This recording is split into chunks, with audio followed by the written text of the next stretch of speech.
अस्सलाम वालेकुम। आज हम 7वीं जमात में साइंस मज़मून पढ़ेंगे, जिसमें हम सबक नंबर चौथा जानदारों में तज्ज़िया पढ़ेंगे।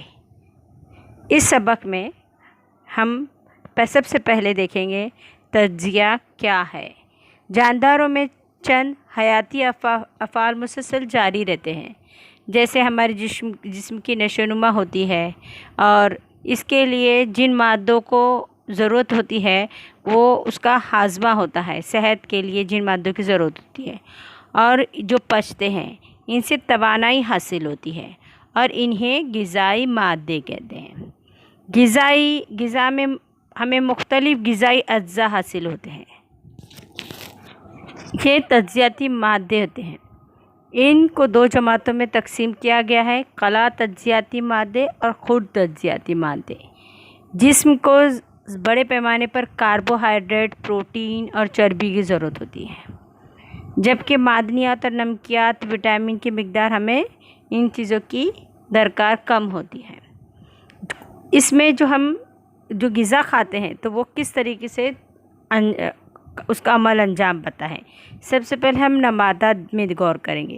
तो नबातात में खुद कफ़ील पौधे होते हैं। खुद कफ़ील मतलब जो ख़ुद की ग़िज़ा खुद तैयार करते हैं। नबातात की नशोनुमा के लिए ग़िज़ा की ज़रूरत होती है और नबात अपने लिए दरकार ग़िज़ा खुद तैयार करते हैं, जैसे ज़मीन से पानी, ग़िज़ाई मादे, हवा में कार्बन डाइऑक्साइड का इस्तेमाल करके हिजरे की मदद से और सूरज की रोशनी की मदद से नबातात के पत्तों में ग़िज़ा तैयार करते हैं।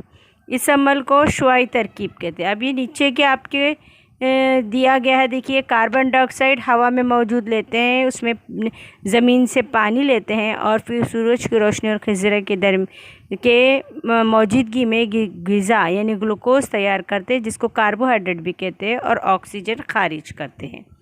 इस तरीके से नबातात जो है सूरज की रोशनी जो होती है उसको वो रोशनी की तवानाई को कीमियाई तवानाई में तब्दील करते हैं और ये भी ग़िज़ा के तौर पर ज़ख़ीरा करते हैं। जड़ें जो होती है पानी, नमकियात, मादनियात ये जज़्ब करती रहती है और तना जो होता है पानी, नमकियात को पत्तों तक पहुंचाता है। इसके अलावा कार्बन डाइऑक्साइड पत्तों पर मौजूद मसामात के ज़रिए इसमें दाखिल होती है और पत्तों की इस मसामात को दहन खलियात कहा जाता है। ये बाजू में आपकी शक्ल जो दी गई है उसमें बताया गया है। और पत्तों में पाए जाने वाले सब्ज़ मायने में खिज़रा होता है और सूरज की रोशनी में जज़्ब करने में मदद करता रहता है, जिसकी वजह से इस अमल में ऑक्सीजन खारिज होती रहती है। और पत्तों के अलावा शुए तरकीब का अमल नबातात के दीगर हिस्से जैसे हरे तने में भी अंजाम देता है, क्योंकि इसमें भी खिज़रा मौजूद होता है। अब इसके बाद हम देखते हैं इसमें नक़्ल हमल किस तरीके से अंजाम पाता है। नबातात में नक़्ल हमल के लिए खशबा और लेहा दो नालियाँ होती हैं। खशबे के ज़रिए जड़ से पानी, नमकियात नबातात के तमाम ऊपरी हिस्सों को पहुंचाया जाता है, जैसे आपकी शक्ल में दिया गया है। उसके अलावा जो है यहाँ पर जबकि शुआई तरकीब के लिए पत्तों में तैयार होने वाले ग़िज़ाई अशिया जो होते हैं लेहा के ज़रिए नबातात के इस्तेमाल और ज़ख़ीरे के लिए मुख्तलिफ़ हिस्सों तक ले जाया जाता है। नबातात में नक़्ल हमल के लिए इंतज़ाम के लिए अलहदा उज़ू नहीं होते, इसलिए हज़मी निज़ाम, इख़राजी निज़ाम इसमें मौजूद नहीं रहते। जैसे इंसानों में है हज़मी निज़ाम रहता है, जिसमें मैदा है, छोटी आंत, बड़ी आंत का ज़िक्र है, लेकिन इसमें ऐसा कोई अलग से इसमें निज़ाम नहीं होता।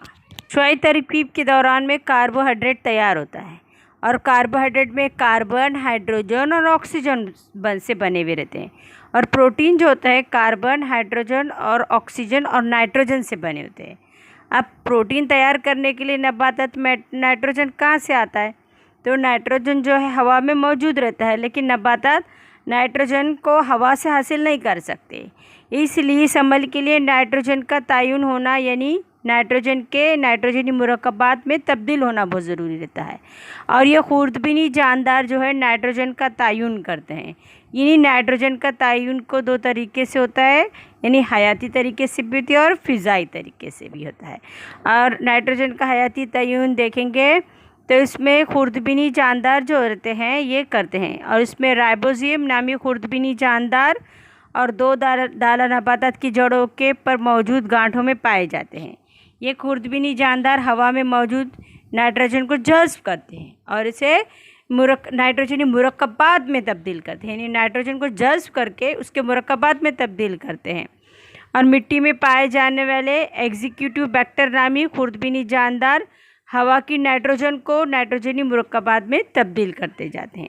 इस तरीके से नाइट्रोजन भी यहाँ से मिलता है पौधों को, यानी यहाँ पर उस तरीके से प्रोटीन मिलता है।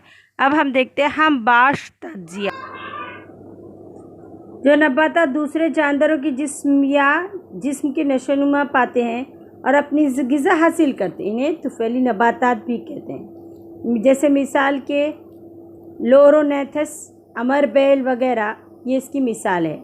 हिजरा की गैर मौजूदगी में वजह से क्या करती है, अमरबेल पूरी तरह से मेज़बान यानी दरख्त पर मुनहसर होती है, इसलिए मुकम्मल तुफ़ैली नबातात कहलाती है। अब हश्र-खूर नबातात किसे कहते हैं? हश्र-खूर नबातात में कुछ नबातात जो होते हैं कीड़ों के शिकार करके इनके जिस्म से ग़िज़ा हासिल करते हैं। ये पिछली जमात में पढ़े आपने। नबातात ऐसी ज़मीन में नशोनुमा पाते हैं जहाँ नाइट्रोजन मुरक्कबात की कमी होती है और पानी में नशोनुमा नहीं पाते। तो ऐसी ये है डेरासिरा बर्मानी, एक हश्र-खूर पौधा है। इस पौधे की साख किसी फूल की मानद रहती है, लेकिन ये ज़मीन के करीब मुतवाज़ी ऐसा बढ़ता जाता है और पत्ते पर पुरकशिश गुलाबी सुर्ख रंग के होते हैं इसके, और हाशिए में बारीक बारीक रेशे पाए जाते हैं।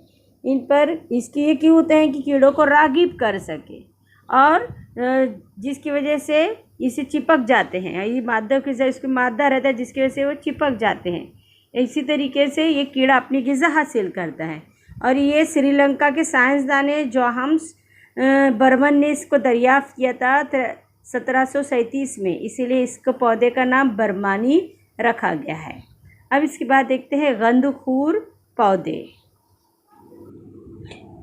दो या दो से ज़्यादा जानदार जो है करीबी ताल्लुक़ से नशोनुमा और तहफ़्फ़ुज़ और सहारे की मदद से मिलने वाले को हम बाश तज्जिया कहते हैं, यानी एक दूसरे पर मुनहसर रहते हैं। कुछ दरख्तों की जड़ों के करीब फफूंद नशोनुमा पाए जाते हैं। दरख्त जो है फफूंद को तज्जियाती मादे फराहम करते हैं, इसके बदले में फफूंद क्या करता है, दरख्तों की जड़ों से नमक और पानी फराहम करते हैं। इसी तरीके से काई जो रहती है और फफूंद एक दूसरे के साथ रहते हैं। इस वक्त फफूंद काई को आसरा और पानी और नमकियात फराहम करती है, इसके बदले में काई फफूंद को ग़िज़ा पहुंचाती है। इस तरीके से तैयार होने वाले जो एक दूसरे पर होने वाले को हम बाश नबातात या पत्थर फूल कहते हैं। अब इसके बाद जो है देखेंगे गैर कफ़ील नबातात, यानी जो ख़ुद की ग़िज़ा खुद तैयार नहीं करते। गैर कफ़ील जानदारों में सबसे पहले तो ख़िज़रा ही पाया नहीं जाता है, इसलिए वो अपनी ग़िज़ा तैयार नहीं कर सकते, यानी ये किसी दूसरे पर मुनहसर होते हैं। तो ये किस तरीके से अंजाम पाते हैं? जानदारों के सड़े गले मुर्दा बाक़ियात पर इन्हसार रहने वाले, उन पर मुनहसर रहने वाले नबातात को जो बोलते हैं गंधखूर नबातात कहते हैं। इसकी मिसाल जैसे कुकरमत्ता, फफूंद और ईस्ट, ऐसे मुर्दा जो बाक़ियात जिंदा रहते हैं या नबातात पे रहते हैं। जैसे मुर्दा अजसाम पर फफूंद हज़मी रस खारिज करती है और इसकी से कार्बनी मादों की तहलील होती है, जिसके नतीजे में तैयार होते हैं और माए जज्ब करके इनका तज्जियाती मादा हासिल करते रहते हैं। अभी इसके सामने आपके टेबल दिया हुआ है जिसमें तज्जियाती मादे हैं और उसके अफ़ाल और उनसे कमी होने वाले असरात दिए गए हैं। सबसे पहले नाइट्रोजन जो होते हैं प्रोटीन, खज़रे और खलिया माए का अहम जुज़ है, और इसकी वजह से अगर इसकी कमी हो जाए तो नशोनुमा रुक जाती है और पत्ते जर्द हो जाते हैं। दूसरा है फास्फोरस, रोशनी की तवानाई और कीमियाई तवानाई में तब्दील करते हैं और बेमौसम पत्तों के झड़ना, ताख़ीर से फूल लगना, जड़ की नशोनुमा रुक जाती है। इसके अलावा पोटेशियम से अमल तहवील के लिए ज़रूरी है और इसकी कमी से तने के पत्ते पतला होता जाता है, सुकड़ता जाता है और निशास्ता तैयार नहीं होती। इसके अलावा जो है इसके बाद जो है मैग्नीशियम है। खिजरा तैयार करता है और नशोनुमा की शरीर कमी होती है जिसकी कमी की वजह से, और पत्तों का जर्द होता है। लोहा जो होता है खिजरा तैयार करता है और इसकी कमी से पत्ते जर्द होते हैं। मैग्नीज की वजह से मुहर्रिकात का अहम जूस तैयार करता है, और अगर इसकी कमी की वजह से नशोनुमा रुक जाता है और पत्तों पे दाग आ जाते हैं। जस्त जो है मुहर्रिकात और इसके अज्जा तैयार करते हैं और नशोनुमा रुक जाने पर पत्ते जर्द हो जाते हैं। इस तरीके से ये सारी चीज़ें ग़िज़ाई अज्जा है जो अलग अलग तरीके से हमको नबातात में काम करते हैं, और इसकी कमी की वजह से नबातात किस तरीके से ख़राब हो सकते हैं। अब इसके बाद देखते हैं हैवानात में तज्ज़िया किस तरीके से होता है। हैवानात में तज्ज़िया जो होता है इसमें मादों की ज़रूरत होती है जिसे हम ग़िज़ा जो खाते हैं इसमें इस्तेमाल होती है चीज़ें। ग़िज़ा में पाए जाने मुख्तलिफ़ ताज़िया मादे कौन कौन से होते हैं, तो यहाँ पर खून के ज़रिए से ग़िज़ाई अज्जा सबसे पहले जिसमें पूरे जिस्म तक पहुँचाए जाते हैं, और जो ग़िज़ा हम खाते हैं खून में डायरेक्ट शामिल नहीं होती। इसके लिए ग़िज़ा जो है माए में तब्दील होती है और जो खून में जज्ब हो सके। और हैवानात के तज्ज़िये में ग़िज़ा खाने से अखराज तक मुख्तलिफ़ तज्ज़ियाती मरहाइल होते हैं। इसमें जो है यहाँ पर जैसे एक पहला सबसे हम हैवानी तज्ज़िया देखते हैं, यानी यह खुलवी जानदार अमीबा, ये किस तरीके से करता है। अमीबा में हाथ मुंह जैसे आज़ा नहीं होते, यह खुलवी जानदार है। इसके जिस्म में किसी भी हिस्से में ग़िज़ा जज्ब कर सकता है और ग़िज़ाई ज़र्रे को सब अपनी तरफ घेर लेता है और उसमें खलिए में शामिल कर लेता है। इसके बाद ग़िज़ाई ज़र्रे पे मुख्तलिफ़ ख़ामिरों का अमल होकर इसमें हाज़मा होता है, और गैर हज़म शुदा हिस्से को पीछे छोड़कर अमीबा काज़िब पैरों के ज़रिए से आगे बढ़ता जाता है। अमीबा, यूग्लिना, पैरामोशियम जैसे यह खुलवी जानदार जो है तमाम तज्ज़ियाती अफ़आल इनके खलिया में ही अंजाम पाए जाते हैं। कसीर खुलवी हैवानात में मुंह के ज़रिए से दाखिल होती है ग़िज़ा। के कीड़ों में भी खाने के लिए ख़ास आज़ा होते हैं, जैसे झिंगर और नाक तोड़ जैसे, और कुतरने वाले हशर इसमें भी मुंह पाए जाते हैं। जबड़े, आज़ा ऐसे सब इस तरीके से पाए थे। तितली वगैरह में सूंड का इस्तेमाल करते हैं। मच्छर और खटमल सू जैसे मुंह के आज़ा के इसके अंदर से ग़िज़ा शामिल होती है, दाखिल की जाती है, और उज़ू से खून रस चूसा जाता है। ग़िज़ाई किस्मों के लिहाज से जानवरों में अलग अलग किस्में बनाई गई, यानी सब्ज़ी खोर हैवानात होते हैं जो नबातात के ऊपर मुनहसर रहते हैं, जैसे जो घास वगैरह खाते हैं। इसके अलावा बीज फल भी खाने वालों को सब्ज़ी खोर कहा जाता है। गोश्त खोर हैवानात होते हैं जो हैवानात दूसरे हैवानात पर मुनहसर होते हैं, जैसे कि यहाँ पर अब तुमको मालूम है कि कुछ जानवर जो होते हैं सब्ज़ी खोर नहीं होते, जैसे शेर है, ये जो है दूसरे ग़िज़ाओं पर मुनहसर होते हैं। इसके अलावा जो है इस हमाखोर हैवानात, कुछ हैवानात जो रहते हैं नबातात और हैवानात दोनों का इस्तेमाल करते हैं, जैसे बंदर है, चिंपांजी है और इंसान है। ये इस तरीके से हमाखोर हैवानात होते हैं। हमारे आसपास जो रहते हैं मुख्तलिफ़ जानदार जो रहते हैं ग़िज़ा के हुसूल के लिए भी हमारे दूसरी तरीके से इसका मदद करते हैं, जैसे माहौल को साफ़ सुथरा रखने की मदद करते हैं। इसलिए इन्हें खाकर वब या तज्ज़िया कार कहते हैं। ये खाकर वब यानी क्या है, मुर्दा जिस्म जो रहते हैं या जिस्मों के ज़रिए से इसमें ग़िज़ा हासिल करते हैं। तो इसमें लक्कड़ भग्गा, गीदड़, कौवे ऐसे जो शामिल है वो इन चीज़ों के मुर्दा जिस्मों पर ग़िज़ा हासिल करते हैं। और तज्ज़िया कार जो होते हैं खुर्दबीनी जानदार होते हैं, और जो जिस्म के बाक़ियात जो बच जाते हैं इनके या सड़ी गली अशिया ग़िज़ा इससे हासिल करते हैं। और कुछ कुदरती मादों के ज़रिए से सड़ने के अमल के ज़रिए से खुर्दबीनी जानदारों की इनकी वजह से नशोनुमा होती है। अब इसके बाद हम देखते हैं गंदखोर तज्ज़िया किस तरीके से अंजाम पाता है।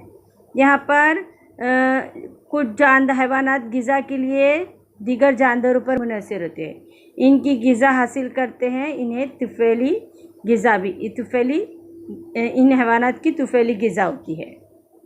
तुफ़ैली की मानी लिया गया है कि एक को फ़ायदा होता है दूसरे को फ़ायदा नहीं होता है बल्कि नुकसान होता है, इसे कहा जाता है तुफैली।